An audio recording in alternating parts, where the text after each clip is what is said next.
probably speaks a little French. Ryan, it's been 2 weeks. Welcome back. Hey, Ryan, how are you?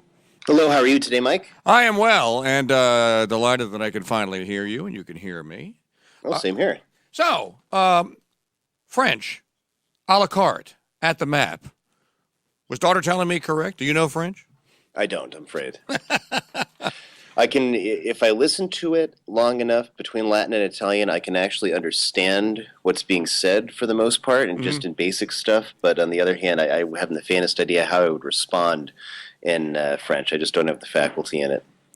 Well, last week when we were last here for this edition, so when we did Calvin Was Wrong, episode 9, we had left off on page of the printed edition, page 222, which is book 2, chapter 14.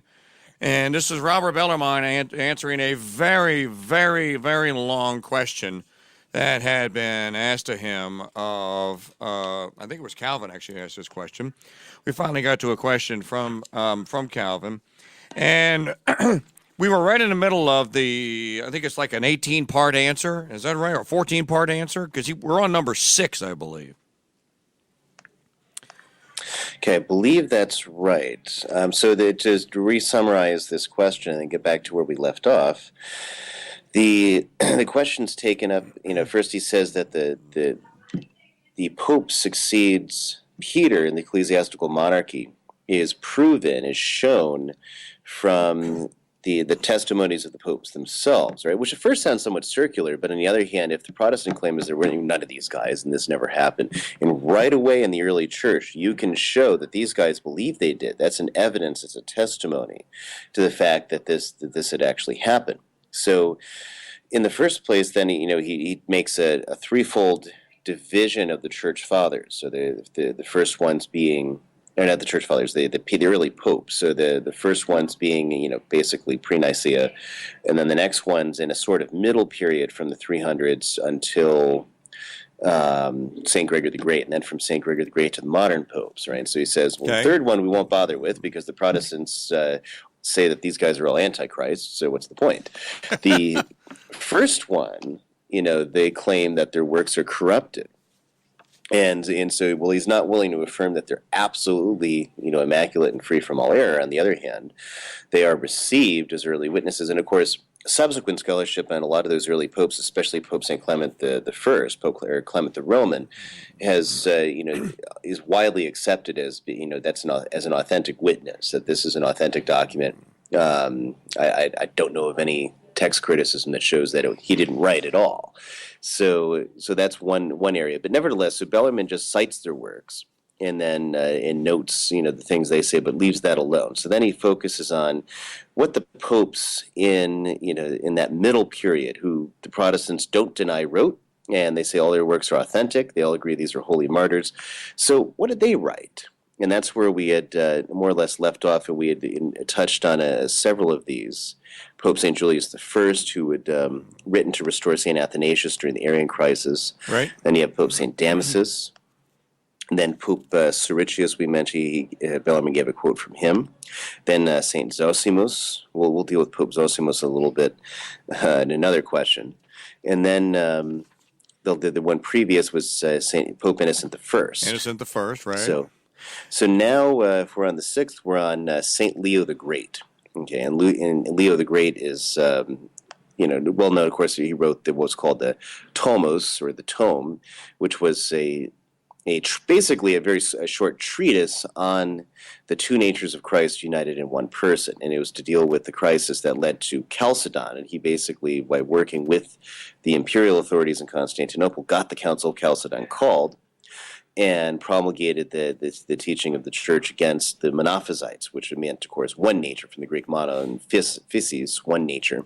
Right. So and so a lot of times too, where you'd be referred to as followers of Eutychus, because that was the name of the monk that particularly taught this view and everything.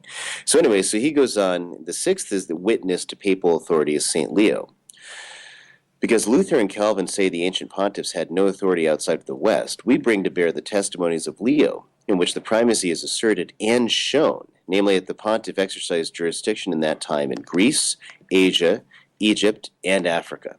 Therefore, in Epistle 84 to Anastasius, who was the bishop of Thessalonica, Pope Leo says that you too, just like your predecessor, should receive from us in our turn authority. We give our consent and earnestly exhort that no concealment and no negligence may be allowed in the management of the churches situated through Illyria.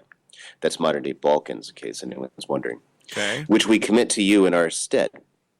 Following the precedent of Siricius of blessed remembrance, who then, for the first time, acting on a certain method, entrusted them to your last predecessor but one, Ignatius of holy memory, who had at that time was well deserved of the apostolic see, so well deserved of the apostolic see that he might render assistance to the churches situated in that province, which he wished to be kept in good discipline.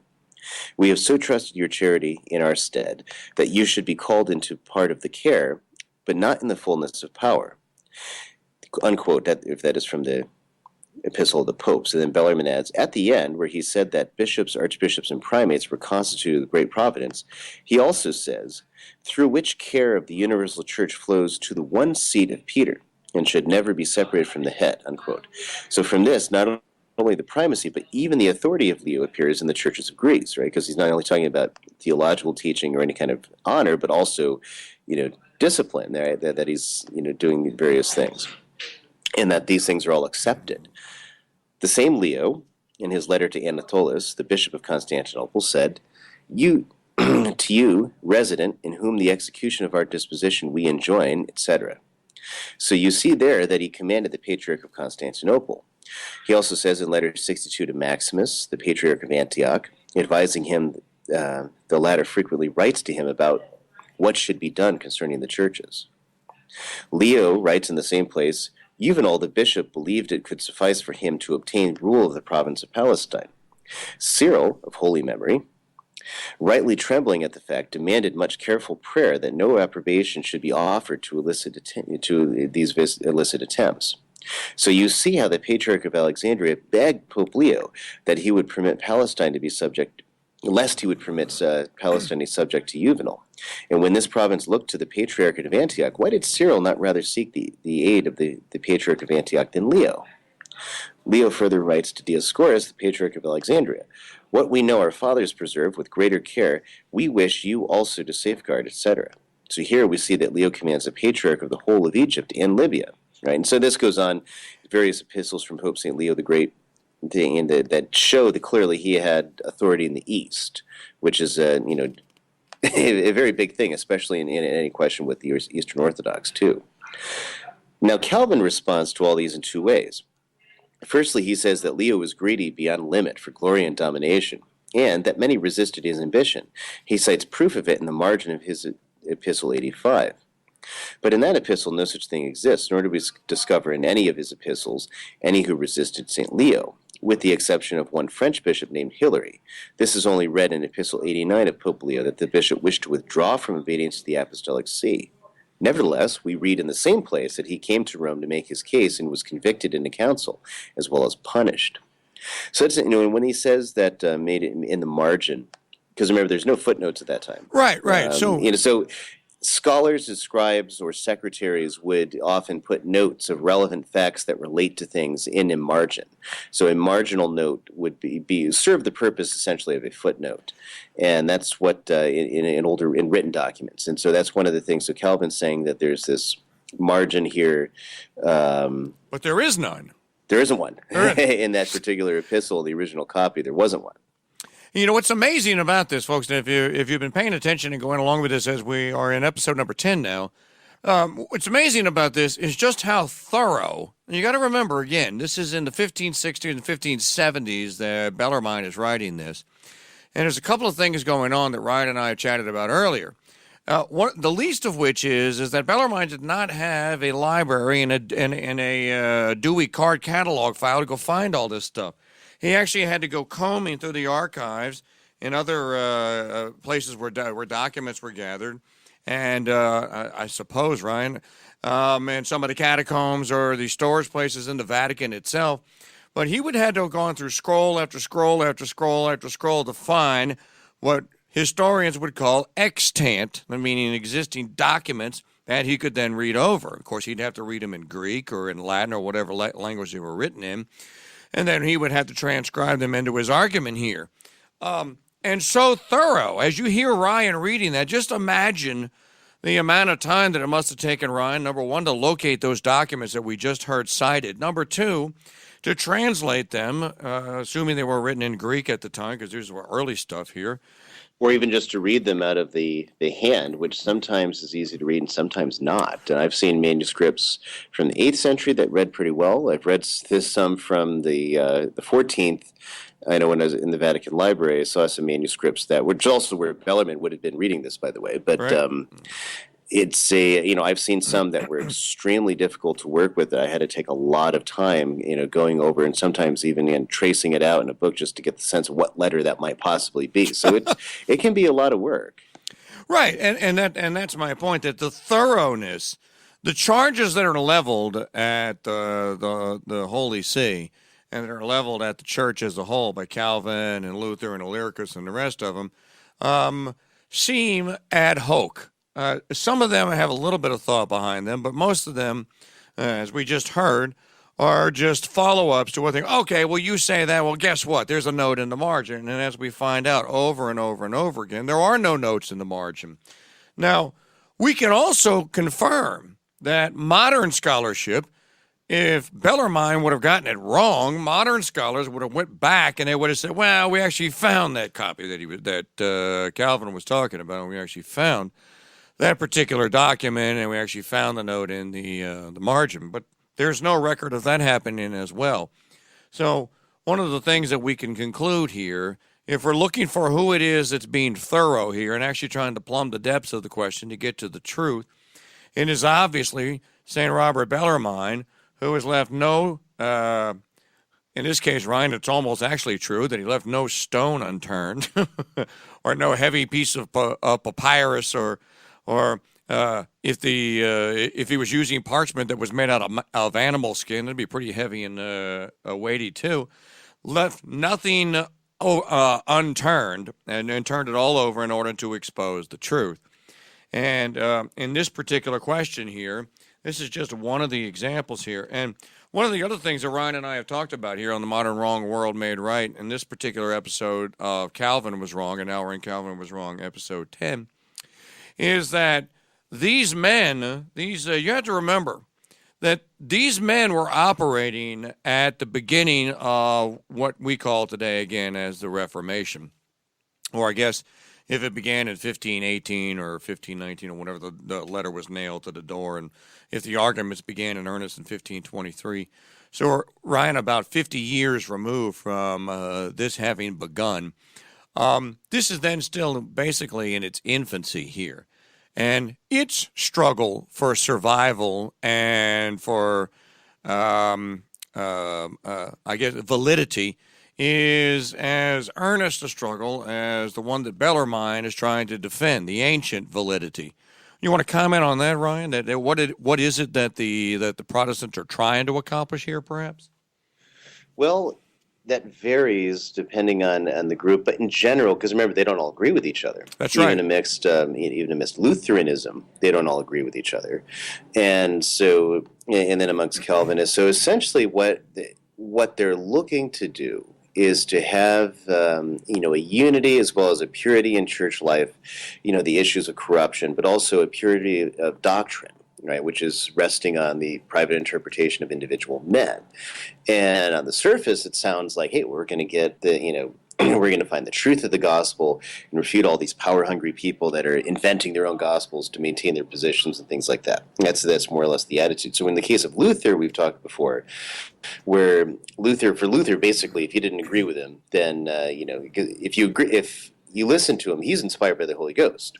And then therefore, if you agreed with him, then you also were inspired by the Holy Ghost. That's what he says in, I think it's in De Babylonica Captivitate. It says, singuli doctis sunt intus ad Deo solo. And everyone is taught inwardly by God alone. Right? That's basically immediate revelation he's talking about. That's what we talked about with the apostles, and that ends at the apostles. But not for Luther, who's the 13th apostle, basically. And then so if anyone disagreed with him, like Carl Stott and Zwingli and Oecolampadius, then he just cursed them even worse than he did papists. So he was and of course now they want to get out there and praise this guy who said that if he gave me the testimony of 1,000 Augustines and 1,000 Cyprians, I would not depart from my teaching. Right. So basically he's saying, I don't care about the consensus of the fathers. I don't care if the fathers said anything at all. Right. All that matters is what I have divined. And Luther did say this. He said this in letters. He said this in his response to Henry VIII, for instance. I think that's where he said, even if you gave me the testimony of 1,000 Augustines and 1,000 Cyprians, I would not change one thing.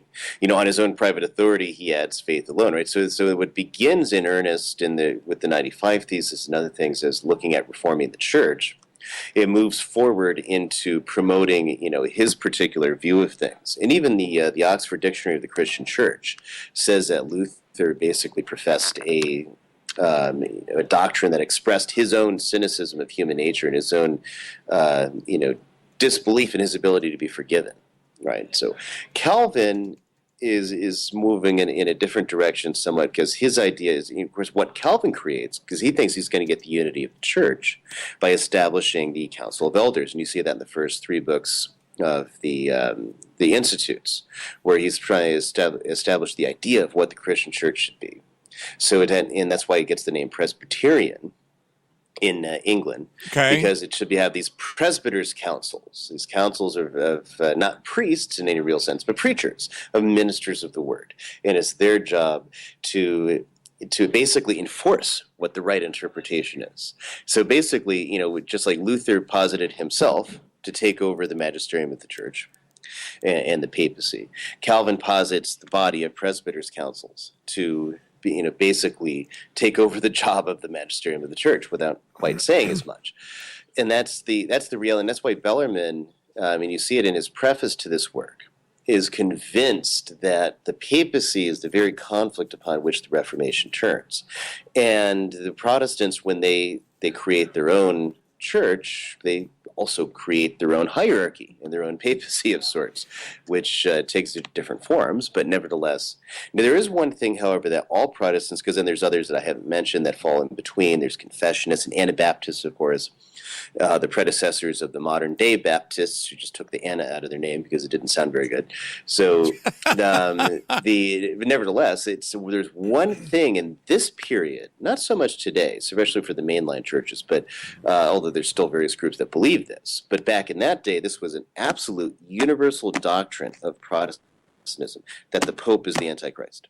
And thus we are in the war, they say, with Antichrist to establish the reign of the true gospel and escape Antichrist just before the end of the world is going to come about, and will establish the Church of the Saints. That's the kind of really the motivating thought in the struggle, is that at any time now, really, the world is going to end, and then we'll be freed from the dominion of Antichrist. And that's why in the next book, it's longer than book 2. Book 3, Bellarmine takes so much time to deal with this question of whether the Pope is or is not the Antichrist.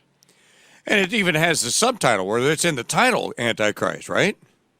Yes, that's right. Well, you see, it just starts it out, a disputation is suggested on Antichrist. So it's just book 3 on Antichrist, right? So it's just the third part of this work. Well, what is amazing to me, Ryan, and I would wager that there are many millions upon millions, if not tens of millions, if not up to 100 or 100.5 million people that probably do not know any of this history that you and I are reviewing here.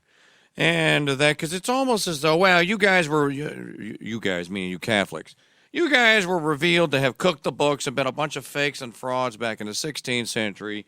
Luther and Calvin and Illyricus and all the rest of them, they settled this, and everybody knows that there never was supposed to be a pope, and the question was settled, and yet you guys persist in your error and you're a bunch of papists, and you worship statues and all this other stuff. This is just urban legend. I mean, Bellarmine, I tell you what I've learned, and then thank God that I met you and that I stumbled across this book through a recommendation of a friend, is that this is a serious matter here. There's heresy, and there's a heresy involved here, because in denying that there is a singular unitary church with a singular unitary pope, or leader in the see, or the Holy See, or the seat of Peter. To deny that is to deny what at this time almost 1,500 years of recorded church history. So there's a heresy involved here, and it's not taken lightly by Bellarmine or by anyone else at the time. And the answer should just caution and chasten some of the more vile things that I've heard said about the church. Number one, and number two, about the office of the Pope. But yet, as I said, you wouldn't be able to react to that, or you wouldn't be able to to base your decisions on that if you didn't know any of this.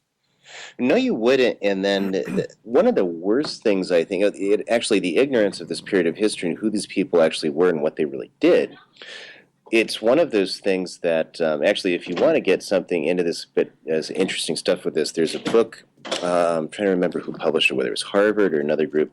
It's called Two Lives of Luther. And the first part of it is Philip Melanchthon, Luther's excuse me, his disciples' eulogy of Luther and celebration of his life. The second part, which is a bit longer, is John Cochleus's life of Luther.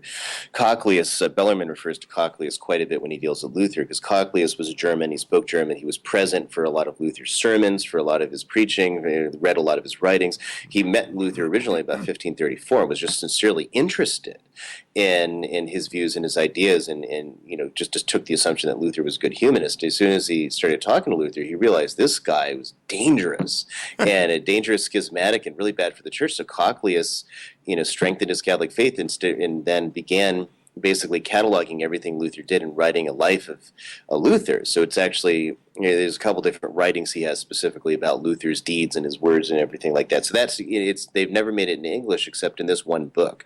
So you can, skip the bit from Melanchthon if you want, unless you really want to, which is really just celebratory. I mean, it's not bad. It's worthwhile for the history as well to see what they said about their own guru. But otherwise, then you have Cochleus, who gives the other side of it. And, from a well-read, well-placed critic to look at that. So, and now they want to get down, they were wonderful, and this was necessary, and we had to have this stuff. And you have so many, churchmen that are very well-placed that are right up to saying, oh, yeah, this was a wonderful thing, and these are wonderful people. And I was like, well, probably time to uncanonize some saints then, really. I mean, if you're going to get down to it, such as St. John Fisher, who wrote 4 books against Luther in Latin. I'm actually translating one of them this summer just to get it in time for for a certain anniversary. Then there's St. Thomas More, obviously. And there's so many, even St. Robert Bellarmine himself. You better start uncanonizing all these people if the Reformation was this really wonderful and great thing. It actually wasn't. And what it largely is the end of a period of the challenge of the state to the church. That really begins in earnest when the state gets a sense of itself under Pontiff VIII. And so the Reformation is basically the end of that process, where now the state has a sense of itself and completely opposed to the church, armed with a new doctrine. Well, and for those of you that are fans of the American form of government and of what I like to call on the Mike Church Show as our civil religion, our form of civil religion, which it is, it has its genesis at this time period that we're talking about here, because as Ryan aptly points out here, and this is why I love this history around this time, as Ryan points out here, this is the end. This is the time period under which Catholicism is made illegal in England. Henry VIII basically crowns himself as the Pope of England, as the head of the what we know today as the Anglican Church, the Church of England. And the Archbishop of Canterbury then becomes the Archbishop under that church. I believe, Ryan, you can comment on it if you want, because I'm not completely clear on that history. But the English then sever all ties with Rome and are now autonomous.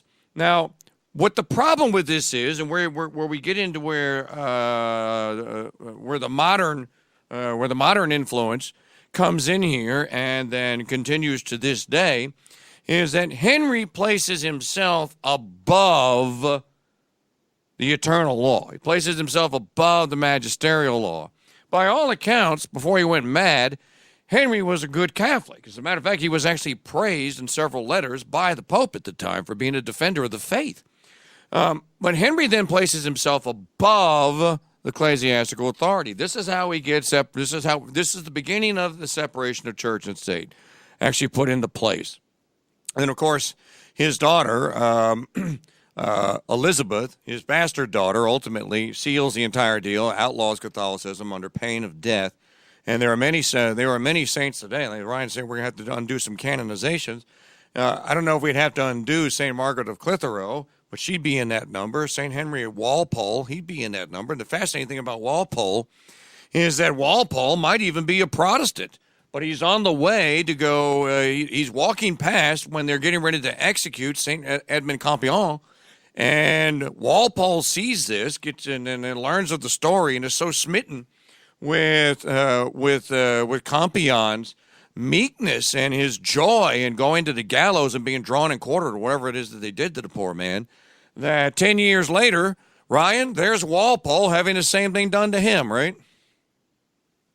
That's right, and a number of others in that time period. It was actually modern day. It's interesting when you look at modern day English historians that are post Anglican, in as much as they're no longer vested in defending the Whig narrative of history. And so they have, they're just, what's the truth? What do we find here? And you see more and more people who are getting away from this particular narrative now, looking at it saying, well, Elizabethan England's just a police state. It is. Forget this golden age. Forget this Gloriana. So when you look in your archives and you have paid spies in virtually every county, the real picture of Elizabethan England starts to become clear as this small clique of Protestants in London that had control of the press, control of the pulpits, and of course, whatever military structures there, that is deadly scared of the Catholic North. And so they decide to do whatever they can to destroy it at all costs, and that's what they set on doing. Now, I'm republishing a book, I should say, this week or next week, depends when it all comes together. But it's by a great Reformation historian named Philip Hughes. It's called Rome and the Counter-Reformation in England. Not to be completely self-serving, but you'll be able to find that on Mediatrix Press, hopefully by at least by next week. Okay. And that work, he goes into the reasons why, Rome was so slow on picking up with the Counter-Reformation in England after Elizabeth restored Protestantism. That is, after the 1559 Gloria in Excelsis walkout at Christmas. There's where it all starts again. So there's but everyone, living at that time, they had to face this horrible death, and they were unapologetic. It's not merely, well, yeah, I just have to be here at Mass and, Catholic and not really know. These were people who are actually very clear. Like Margaret Clitheroe is very clear. We will not pray together. I will not say amen to your prayers, and you say not amen to my prayers, she said. Right. That's that would be, I don't know what Ryan, they would call that today. Probably. That's at execution. That's what they wouldn't like it at all. Right. So that's the thing, is that if they're going to sit there and say, "Oh, this is the most wonderful thing ever," it's time to start uncanonizing some people. If that's the way if they really mean it. But of course, that's not where the Universal Church is going. That's not what the remote role of faith says. It's just the proclivities of people today that want to appease instead of getting to the real history, because, well, sometimes, it's bad enough on our side. There is bad enough, all the pluralities that his bishops had multiple dioceses, didn't reside in any of them, but lived on the money. And, clergy run amok, like in Milan, it was so bad. There's no bishop there for 125 years when St. Charles Borromeo got in. And the saying was in Milan, "Si vuole andare all'inferno, essere un pretto."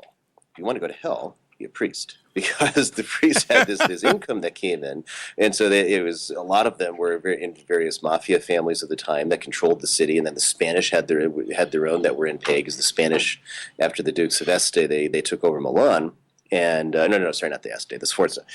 They took over Milan and ran it. And then Charles Borromeo comes in to try to upset this whole thing. It was a big disaster. It's a really fascinating bit in that life. But anyway, reforms the church in Milan. But before that, it was pretty bad.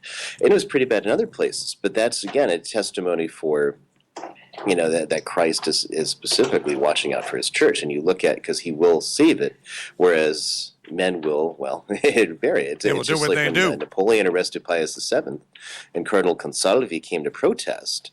And Napoleon said, "I've had enough of you. I'm going to destroy the Catholic Church." And Consalvi just laughed. He said, You can't do that. Even we haven't been able to do that. This is the modern wrong world made right. This is Calvin Was Wrong, episode number 10 with our Latinist expert, Ryan Grant. You can read the book that we are reading from, De Romano Pontifice, book number 2, at Mediatrix Press. It's MEDIATRIX Press.com. And both of the volumes are there. Or we have them also in the Founders Trading Post at mikechurch.com.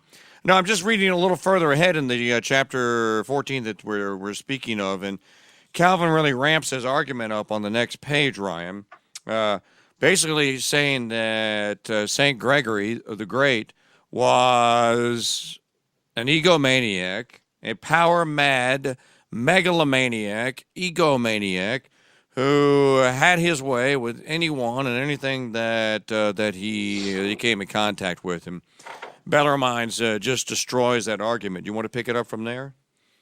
Sure. And so he takes up Calvin's objection. He says, Calvin responds and firstly says, Gregory granted himself the right of correcting others. However, they did not obey him unless they wanted to, unquote.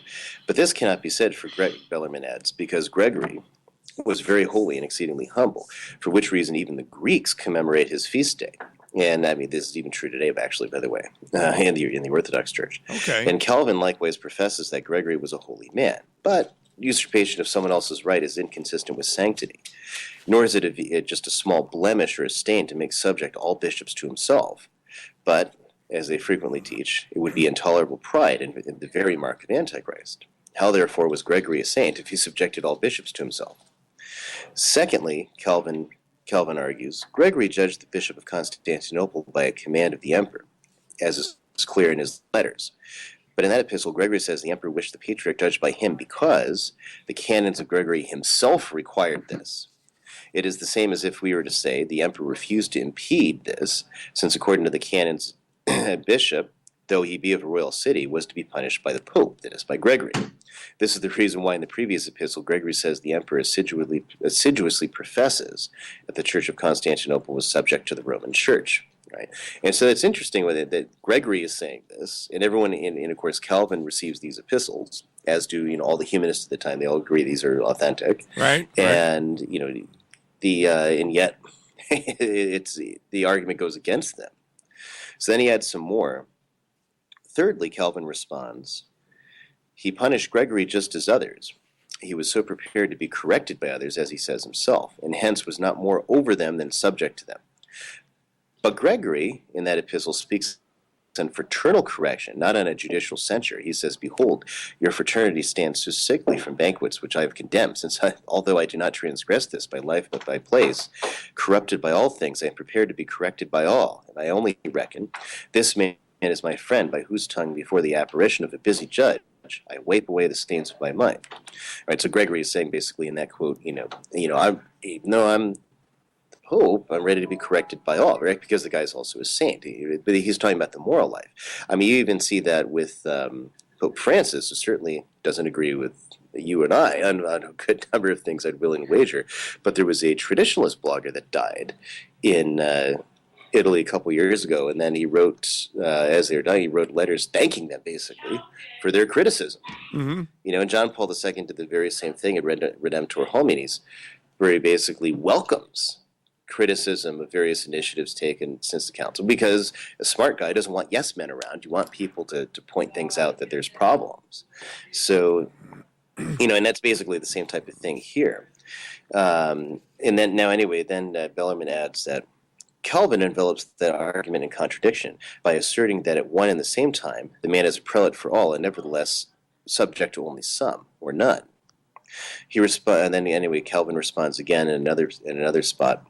This state of the pontiffs exceedingly displeases Gregory, hence he bewails, and under the heat of the episcopate he would return to the world, as he says in an epistle. But what Calvin misses here, Bellarmine says, is that Gregory was given to exhaustion since he was brought from the quiet of the monastery to episcopal burdens. Moreover, he was not displeased that the apostolic see managed the care of every church, for he opposed bitterly the same thing for the honor of his see against John the Bishop of Constantinople.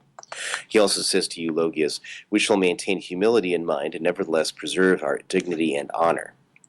in another epistle to John, the Bishop of Panormus, different John, he says, "We advise that the reverence due to the apostolic see be disturbed by the presumption of no one.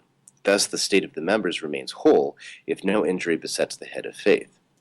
And in his explanation of the Psalms, Gregory says, in such a man he extends the rashness of his frenzy, that he will claim for himself the head of all churches, the Roman Church, and usurp for himself the right of power as a mistress of the nations.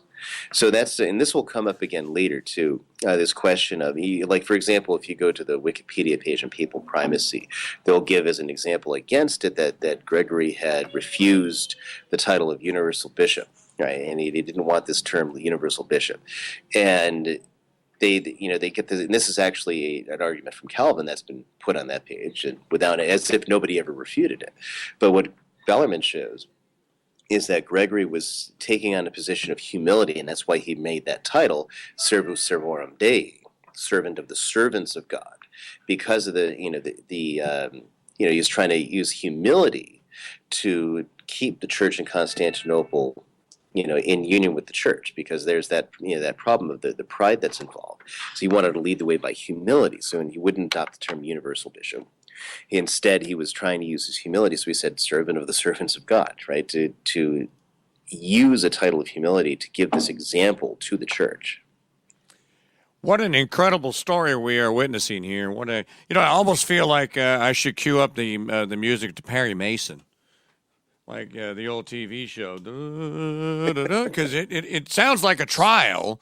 As a matter of fact, maybe we'll segue with that. We'll come back from this time out, Ryan, and we'll hit number 15. Chapter 15 in Volume 2.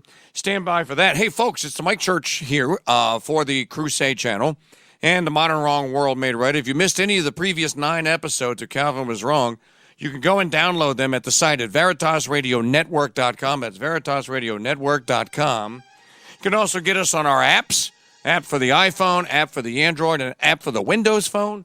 We'll continue with Episode 10 of Calvin Was Wrong here as part of the Modern Wrong World Made Right here with our Latinist expert Ryan Grant right here on the Crusade Channel, part of the Veritas Radio Network. And if you're looking for all the myriad of books and works that Ryan has translated over the years, use his website. Go to Mediatrix, Mediatrix Press, Mediatrixpress.com, and you will find all of them there. All right, we are now in chapter 15 of the second book, and this has the subheading that the Roman Pontiff succeeds Peter in ecclesiastical monarchy is proved from the Greek fathers. Now, that's a double whammy there, because not only are you proving it from the tradition of the fathers of the Holy Roman Church, you're proving it from the tradition that still exists today of the Eastern Orthodox Church and of the Greek fathers. So this has got to be one of the stronger arguments, I would imagine. It is, at the very least it should be. Now, the Eastern Orthodox will stop and they'll say, well, what they meant back then, it's basically that word. I don't think it means what you think it means. It's what it comes to. My name is Amigo Montoya. If those who read these testimonies necessarily agree with that. But, right. So Bellarmine starts notes that there's only 3 objections they make, the early Protestants from the fathers. So we're going to start. Bellarmine decides to start off basically just giving all their quotes, because nobody again questions that these are authentic people that actually lived and were actually there. So this starts with St. Ignatius of Antioch, who was trained by the apostles, taught by the apostles, and in his epistle to the Romans, he says, "Ignatius to the Holy Church, which presides in the region of the Romans." Why is the church said to be presiding, except because it is the head of all others? Now, there's one where, certainly the Eastern Orthodox will jump in, oh, that's kind of specious. That's kind of, it could just mean that it's presiding in Rome, except that term, the way it is in Greek, actually refers to the whole of the Roman Empire. So, and which itself is a symbol of the world if you're a Roman. Right? Much like, if you're an American, then, well, you think of the world in American terms, like you see all these little things, the world according to Americans, and you see other countries, say India, it says call centers, and Middle East, it'll say oil or war or whatever, and Japan, it'll say sushi, and China, the factory, things That's like that. That's right. It's not too far for how it was for Romans when you said the world. Well, for them, we're the world. We're all that counts. So just in terms of language, but it's one of those red herrings. So let's go to the next one. St. Irenaeus is much more clear about it. and he is about 180 A.D.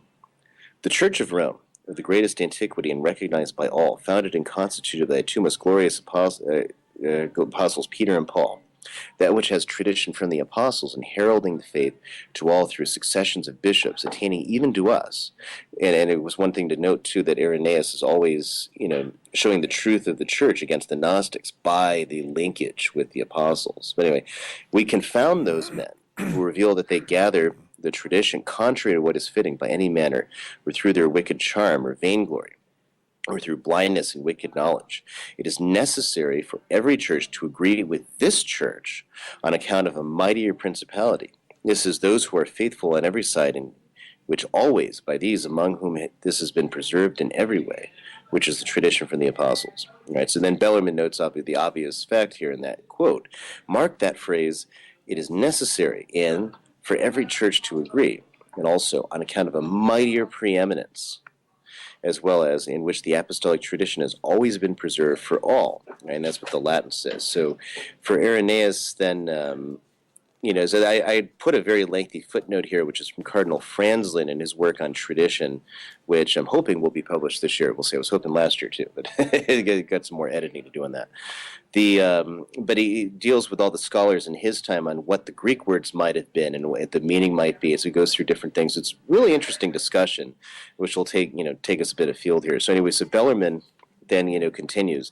Irenaeus proves that he can confound all heretics from the doctrine of the Roman Church, because it is necessary for every church to agree with this church, and by it, just as by a head in font, the church depends.